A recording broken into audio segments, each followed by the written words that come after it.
Good evening. Our topic for tonight is observation memory training. And this is a part of security guards professional development. Para sa ating mga security professionals, maraming nakakakita pero kakaunti ang tunay na nakakaintindi o nakakaalam. Sa security work, hindi sapat ang nakita ko po. Kailangan mong masabi dito ano ang nakita mo.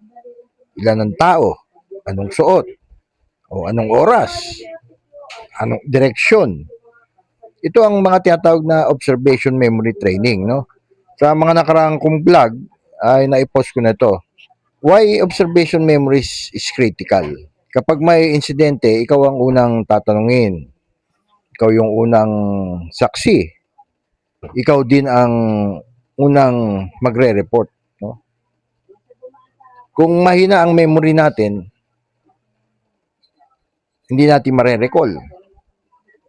Mali-mali yung detalyeng maibibigay natin o kulang yung impormasyon na maibibigay natin, mahirap ang investigation. Ang malinaw na memorya ay protection mo at ang establishment na sinisecure mo. Now, pag-aralan natin yung the science behind observation. No? Ang topic ko nung nakaraan is about ODEC. No? Ang utak natin, hindi ito parang camera. No? Hindi ito automatic na recorder. Ang utak natin ay pinipili, no, yung mahalagang detalye. Makakalimot ka kapag ikaw ay distracted, no? Gagawin mo, manghuhula ka kapag kulang yung information. Kaya kailangan ng training, hindi lang para maging professional tayo, kundi maging natural ang lahat, no? At ito ay dapat nating maging talent. Tandaan natin yung acronym na PECLOBIT-DIR, no? Yung person, clothing, vehicle, time, and direction, no? Hindi tayo maliligaw. Now, pag-aralan natin yung 5-point observation method. Para mas madali ninyong maaalala o ma-recall, tandaan nyo lang yung acronym na una, person, no? Ilang tao ba? Ano height? Yung body build ng katawan ng tao. Sa palagay nyo, mga ilang taon? Yung style ng buhok. Then, yung pananamit. Ano kulay ng damit? May logo ba? May cap? Naka-jacket ba? No? Naka-backpack? Then, vehicle, kung may vehicle. Anong kulay ng sasakyan? Mas maganda, nakakuha nyo yung plaka, no? Yung plate number, kahit partial, no? Anong type, no? SUV ba? Motorcycle? AUV? Mga ganyan. May sticker ba o damage mark? Anong oras? Anong oras nangyari? Before or after shift change? Mga ganyan, para madaling tandaan. Then, direction. Saan nanggaling? Saan pumunta?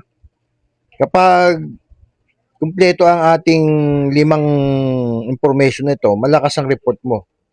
No? Ito ay technique to improve memory. Kasi parang mental snapshot, no, technique, no. Isipin mo na parang kumuha ka lang ng litrato pag nire-recall mo yung mga insidente o pangyayari sa isip mo. Pag medyo nagugulumihanan ka, pause for 3 seconds, focus, no. Tapos alalahanin mo, capture details, mga verbal repetition, tahimik mong ulitin yung mga nangyari sa isip mo. Red shirt, black cap, tall, male, 3:15 p.m., mga ganon. Repetition strengthens memory. Kung nahirapan kayo, gamitin niyo yung tracking method. No? Paano yun? Hatiin niyo sa maliliit na grupo yung information na natatandaan niyo. Halimbawa, plate number, ABC 1234. Hatiin mo, ABC 1234. Paulit-ulit. Right immediately kapag may kakaibang napansin ka kagad, isulat mo agad. Memory page pass kasi. No, common mistakes natin mga guards, no, assuming details. Wala pa na yan, relax lang, ano. Wala naman, normal. Guessing instead of confirming. No, nanguhula tayo. Ignoring small but unique features. Ba, yung mga sasakyan pumarada o may bangga. May sticker na ganyan. Dapat nare-recall natin yan, tatandaan natin yan. Being distracted by cellphone, eto madalas na lagi ko sinasabi, nagagalit si DL pag nagse-cellphone kayo. Professional guards is mentally present, no? And practical drill, formation exercise, dapat nagamit natin yan pag naka-duty tayo, yung utak natin gumagana. Gagawa tayo ng training activity exercise ng isip natin pag tayo nakatayo sa duty, no?